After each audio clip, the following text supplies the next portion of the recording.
I don't know what it is with people, bad bosses where they feel like they can just treat people like that. I love bookkeeping. Hi, everyone, and thank you for tuning in to the I Love Bookkeeping podcast. My name is Hannah Robinson. And I'm Melissa Honan.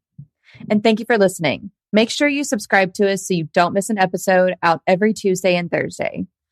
Today, we have a little short, fun episode for you guys. We're going to be spilling the tea on our most embarrassing client interaction. Melissa, apparently you have a really good one. And I feel like if I go last, it's going to be such a letdown compared to yours, because I just have a feeling yours is going to be wild. You should start. First of all, I have so many embarrassing client interactions because I am just socially awkward, especially with like in-person events. Like when I first started doing like in-person expos and sponsorship events and things, so many embarrassing interactions where like I just forgot to be a human. But I have one in particular that stands out. And it is just so embarrassing, but you have to go first. And I'm going to try to not talk myself out of telling this like on a recorded line on a podcast for everyone to listen to. It is so embarrassing. So I'm going to need you to start off. Like you got to prep me. Okay. Well, so mine's more of like, it was just an embarrassing moment. As you guys know, I'm not a bookkeeper. I don't own a bookkeeping business. However, back in the day when I was doing hair, I was assisting this guy who was, there's no other nice way to put it, he was verbally abusive. He was this crazy old man, always on like a drug-fueled rant, just the most typical, like crazy, short-tempered hairdresser, super diva, but that's a whole other thing. So my most embarrassing flub of all time is when I was his assistant. And there was something that I did very minor that was wrong. And instead of like telling me in a nice way, he starts screaming at me in front of the entire salon. He told me, it's a good thing you're pretty because you're not talented. Oh my God. Oh yeah. I was humiliated. Everybody was staring at me. But he was telling me, I was like, oh my God, you think I'm pretty. That's what I was thinking. That's so nice. At the time, I was like new. Nobody there liked me. And it was like, they wanted nothing more than to watch me be yelled at by this crazy old man. So not only does he start screaming at me, I walk away mid-sentence because I was like tearing up and I couldn't take it, and like crying in front of this big salon was so embarrassing. Everyone was looking at me. On his way, I like walked away to do something else. And on his way out, I could hear him still screaming at that client, telling her not to tip me. And the best part of when you're having a bad day and like your purse gets caught onto a doorknob or like you trip over something. Okay. He was already pissed off, and then he trips over his own blow dryer cord. And that just fueled the fire for him to start screaming more across the salon. Big salon, by the way. And he is like, don't tip her. She sucks. I hate her. And I'm like, oh my God. I think the most embarrassing part of this whole thing was that nobody there liked me because I was new and most of them were hateful. And they liked it. They were like taking enjoyment of like watching me get yelled at, or at least the younger ones were. And then B, I started crying. That was the most embarrassing part of the whole thing, is like, I was trying to keep my cool and like keep working. And I was like shampooing somebody's hair and like crying. They were like, are you okay? And I was like, and I just think of that GIF where it's like, or no, it's the TikTok where it's like emotional damage. Yeah, that was me at the time. I think the most embarrassing thing was like, I was crying. And after that day, I went up to the owner of the salon and I said, hey, you're going to find me a new person to work with, or I'm going to find a new job. I am so proud of past Hannah. Like when I was younger, I would not have had like, I guess, the like confidence to say no and like be like, no, you need to find me. I've always been so bad at saying no, but in that situation, like I would have just dealt with it forever and just hated my life. This was verbal abuse on a different level. Like this was not the first time this has happened. This was like the 20th time this had happened. And I had been there for like a month. So I had it up to there, but it was so embarrassing because I hate crying in front of people and none of the other assistants liked me. And it was just, oh my gosh, I was horrified. I am so sorry. I had so many similar things happen when I worked retail management, which is why I ended up leaving my job and joining Daniel to do bookkeeping for painters, because I had come home crying like 10 times that month. And it was so similar. I don't know what it is with people, bad bosses where they feel like they can just treat people like that. And I know that all our listeners for sure, because I know several people that listen to this that have told me that they've been through similar situations where it's just like, I don't understand how anyone could ever be that way. But it's so like empowering to create your own work environment that is just the opposite of that, where we just support people and love people and build them up, because that's just awful.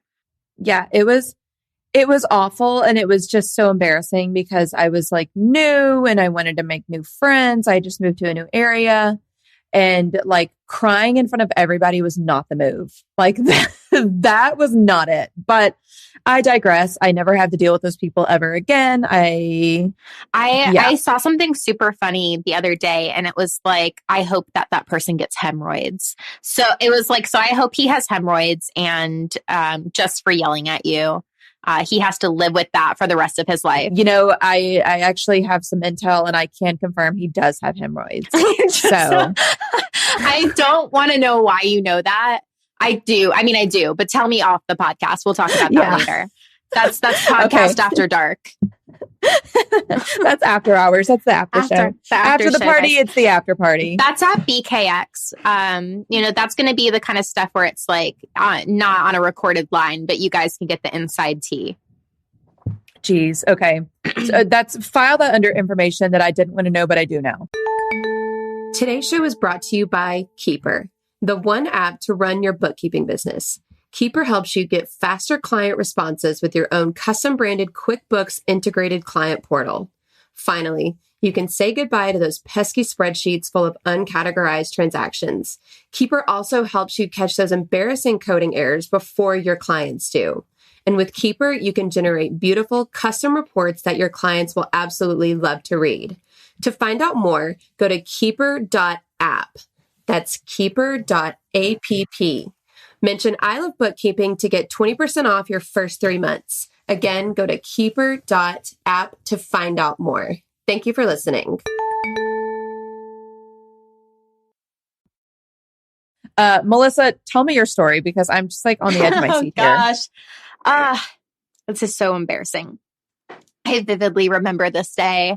And so we had been, I believe I was in Costa Rica at the time. And so that was before we moved to Nicaragua, but we've been like remote working. So I'm not, we had moved from different Airbnbs to different Airbnbs for a while.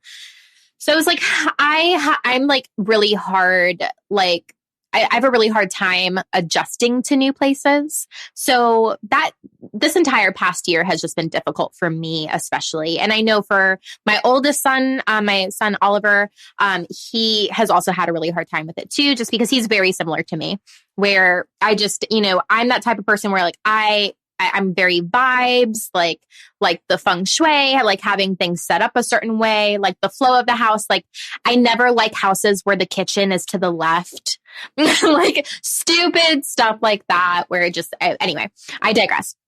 And so it'd been a really rough time anyway, but we kept battling with different like sicknesses throughout, just from the nature of, life and traveling and COVID and new food and all sorts of stuff. Yeah. So we end up having like a stomach virus kind of going between us. And for the most part, Daniel never gets sick. So like Daniel, like for the most part, not touched at all. I think he ended up maybe throwing up once. But like, it's that type of thing where like he throws up once and then he's like, working out again, like immediately after. He does not get sick in any way.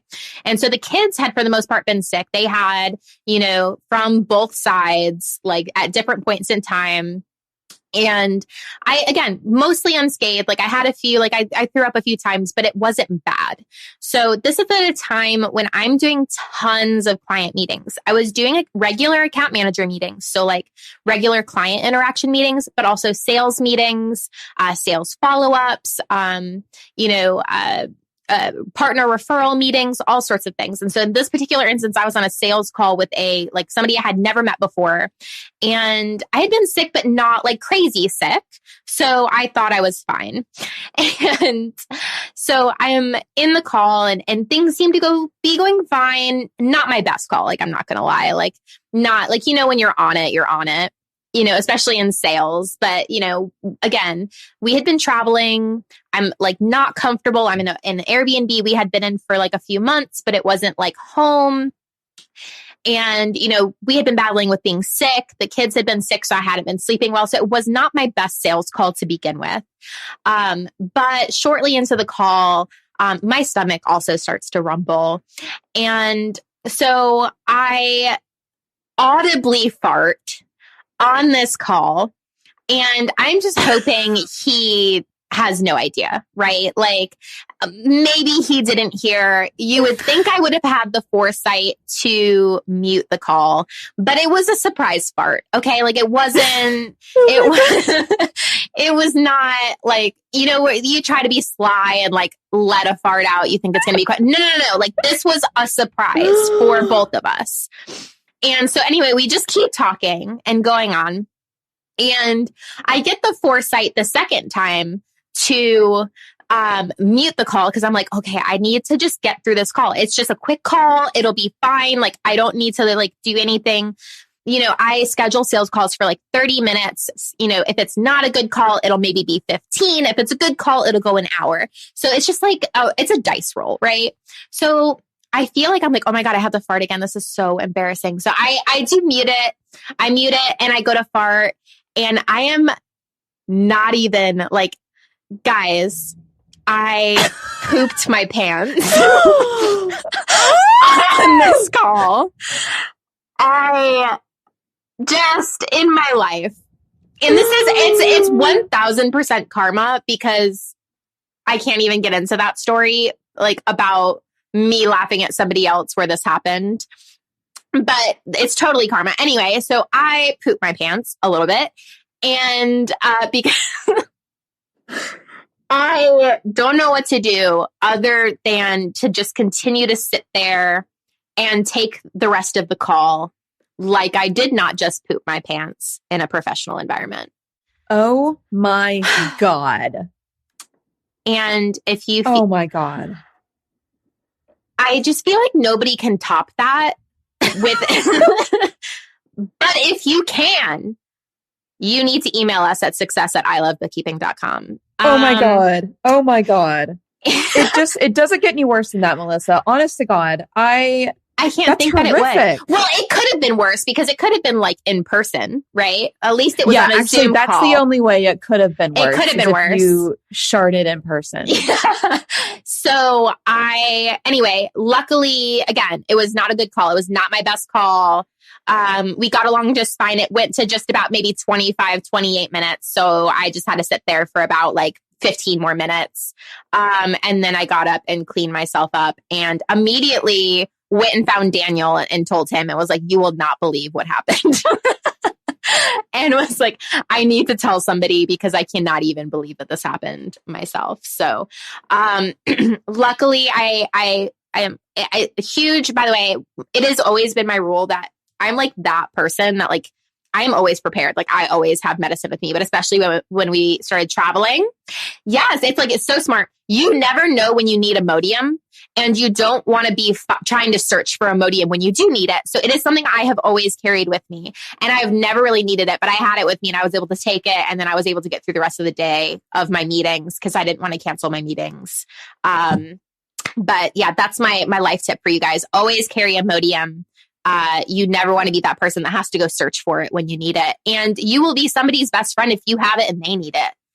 That's my life advice. And, that's so funny that you talk about this because I watched Bridesmaids last night and the scene where they all get food poisoning and they're all sweating There's nothing like the food poisoning sweat. There's nothing like that. That will ruin, humble you. Humble. My gosh. Yeah, I had that a few times over this year, but I only coming up top, where like I know it's going to happen because I am like I always get the same. So I basically just start sweating profusely, and then I'm like, oh crap, and then I just feel it. Like I just feel miserable for like an hour or 2 hours until my body will finally get it up. It's just so awful. I feel it every time, but this was just surprise out of nowhere. It was just oh my gosh crazy. But I don't know if that maybe he didn't hear the first one. I'd like to. He was a gentleman, did not say anything. I don't know if he remembers me as the bookkeeper who farts. I don't know. Oh God! But we did not end up working together. I would like to say that it was because of the fart and not my bad sales on that call. But I was not. That's a good example of you need to be in the right mindset for that type of thing.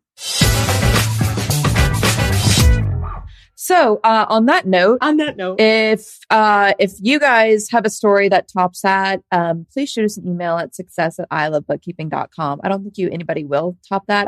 Please do. Please do. I'm just bearing all for you guys here. Look at this. We love that.